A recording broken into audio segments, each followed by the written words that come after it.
Hi, everybody. Welcome to this week's MRM Highlights Editor's Pick. Today, we'll be chatting with Xiaoxiao Zhang and Zhao from the Wuhan Institute of Physics and Mathematics.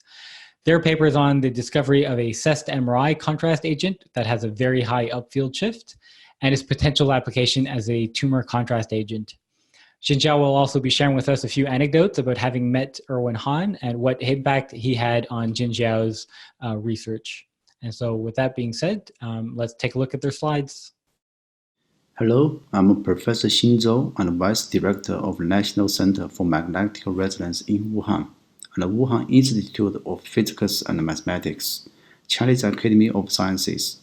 The co-first author Xiaoxiao Zhang and Yaping Yuan are my PhD students. Other co-authors are from our center. Professor Michael McMahon is from the Department of Radiology, the Johns Hopkins University School of Medicine. In the summer of 2017, Michael gave a presentation about the CEST in my group and Wuhan, China.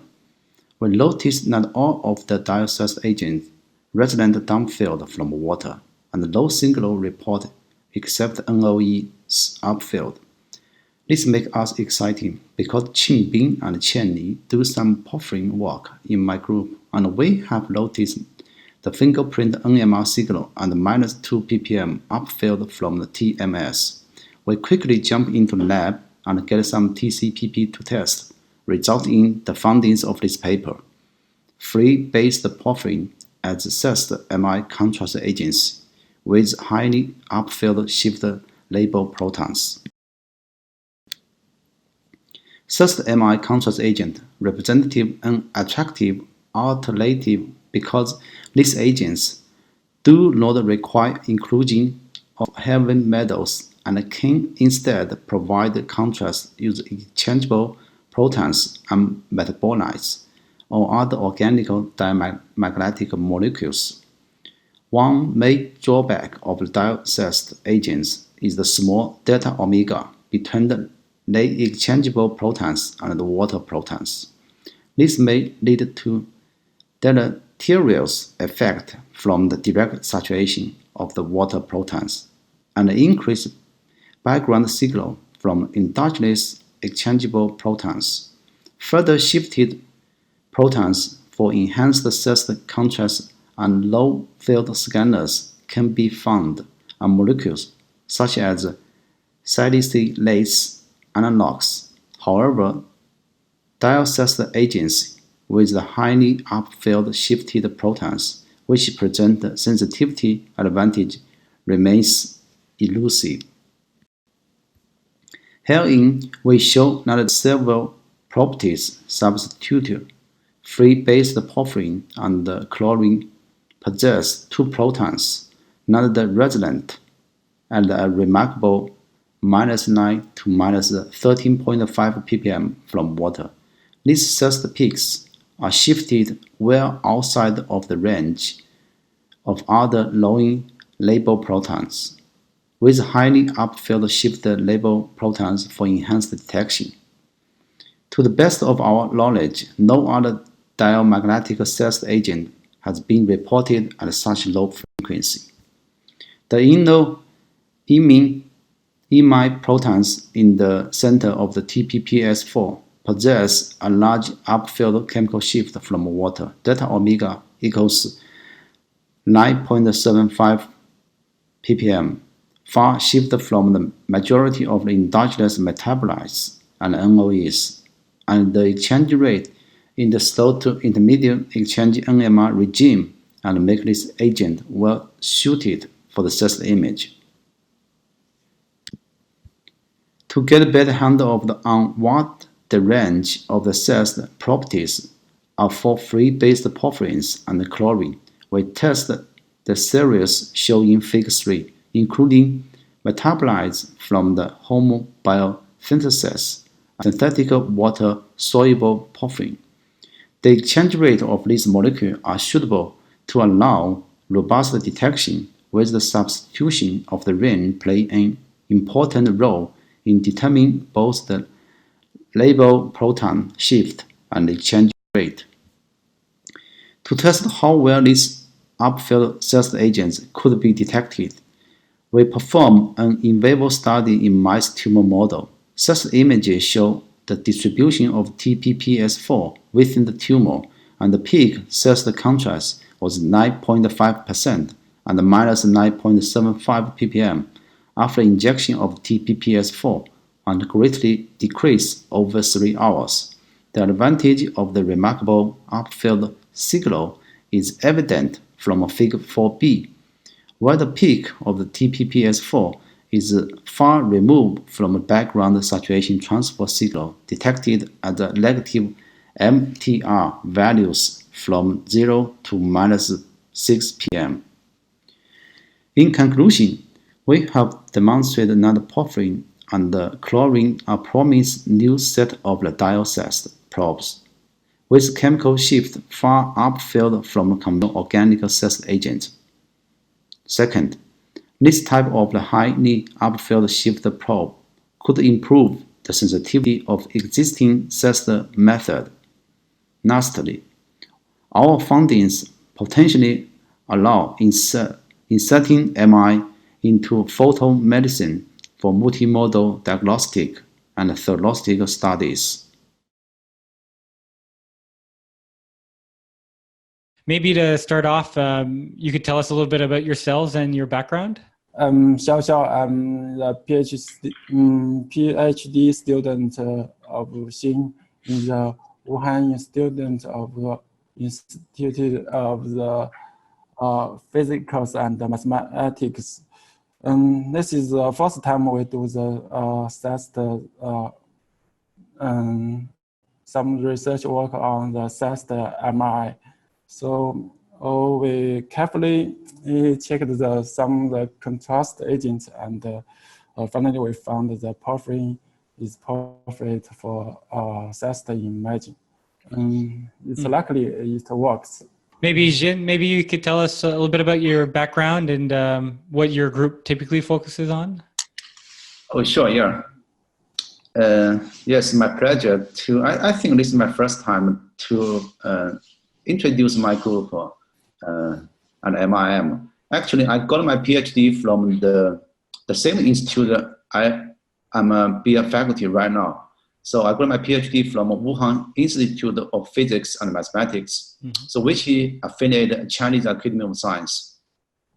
So then in 2004, after I got a PhD, I went to Harvard Medical School to do my postdoc at the Brigham Women's Hospital Department of Radiology, and for 3 years. And after that, I went to UC Berkeley and be a research fellow with Alex Pines. I think Alex Pines and lots of people know because he's a very famous NMR professor. And so I stay in Alex Pines group and UC Berkeley from 2007 to 2010. And since 2010, so I came back to China and built my own lab from scratch. So at that time in 2010, I just only my person in the lab. But after about 9 years or so, right now in my group, so we have about 50 people. So it's huge. So that's my roughly the experience. And for my lab, so right now we have 3 directions. So number 1 is medical image. So we're most focused on use a hyperpolarized xenon to do the non-image. But in the future, we want to extend for the brain image. And the second, we also develop some contrast agent with a lot of chemistry background, staff and students. And the third one is, and we also do some atomic magnetometer for ultra low field detection. So that's the lots of staff and student with physics background. So that's roughly the 3 directions in my lab. Is there anything limiting the use of this technique at the moment, the more widespread use for clinical? Because the porphyrin is a very classic photosynthesis for the phototherapy, photodynamic therapy. So we can image the every function of the porphyrin to get the therapy. The MRI guided therapy. Maybe this is more important. We hope to do some further work to on the math or continue work. Yes, this is I'm thinking about. Do you want to add anything, Xin, about anything currently limiting this as a widespread use for contrast agent? Yeah. I think another challenge is because right now, and when we do the in vivo experiment, we just like the intra-tumor injection, not through the intravenous injection. So because what's the problem? Because the challenge is we have to have a very high sensitivity to achieve the CEST enhancement. So far for our in vivo experiment, so we administered the 15 micromolar of about 0.1 molar TPPS4. So the concentration is a little bit higher.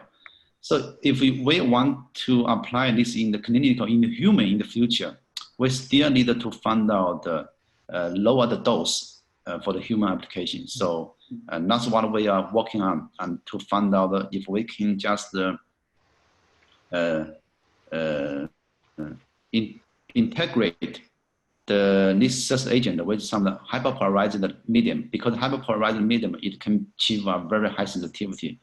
So far, we can use xenon to achieve about 100 picomolar range detection in vivo. So, and in the next experiment, so we want to combine hyperpolarization and such CEST together to lower the dose in either in vivo or in human in the future. Is there anything else you would like to share with our viewers about this paper or about this discovery?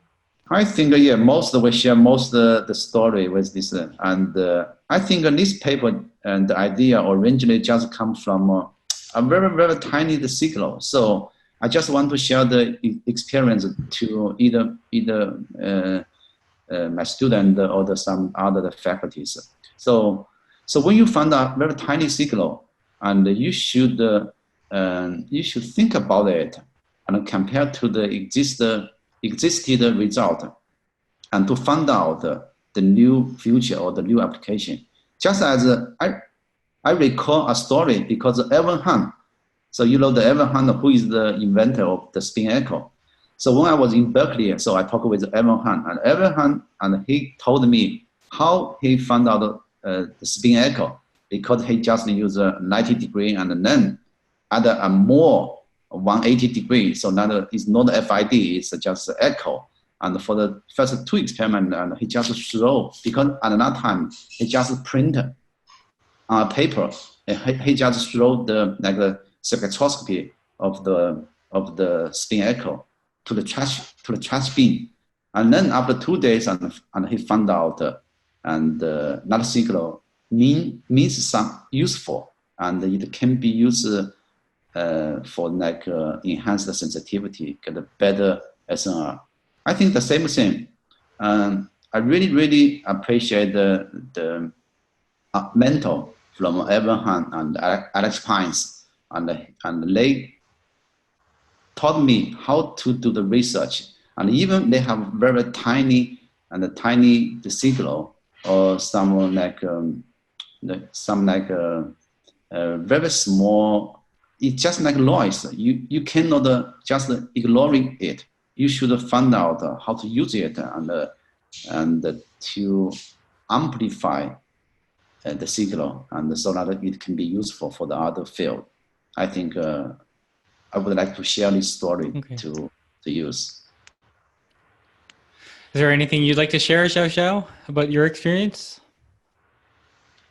When I do the CEST MRI, at first I like to have a very simple MRI microscopy. We can find some the small pink as Xin described. That's important we know about, because it's very easy to get the MRI spectroscopy, and then we can test on the MRI for the high throughout imaging of test or the pH or some other condition. We can get a lot of the data, and this is most important. The data set is highly dependent on the pH. If anyone want to try, please check the concentration and every pH. This is very important for us. So my suggestion is try all the condition and more think about the structure. This is very important. Maybe you have anything about your city, Wuhan, that you'd like to share with the audience if ever they're in town. Oh yeah, the Wuhan is. I think that Wuhan is very special because which city in the world has the most population of the undergraduate student and graduate student? The answer is Wuhan. The Wuhan city, so the population is about 10 million people. So over the 10 million people, it's about 30% of undergraduate and graduate students. Wow. So which means 1.3 million under and graduate student. So that's the most population of such undergraduate student in the world. And also is I think the Wuhan, they have some of the name. The Wuhan in China is similar like Chicago in the US. And I will host a meeting for the ZMAT, and I think it's in the 2021. So welcome to visit us in Wuhan. And also the Wuhan in our institute, and we have the National Center for Magnetic Resonance in China. So it's a very, very important the site for NMR and MI technology advancement and development. So, and I would like to also invite you to visit us in the near future. Thank you all for watching. If you enjoyed this video, please click the like button. If you have any comments or questions for the authors, please leave them in the YouTube comment section below. And if you'd like to see more videos like this, don't forget to click the subscribe button. See you next time.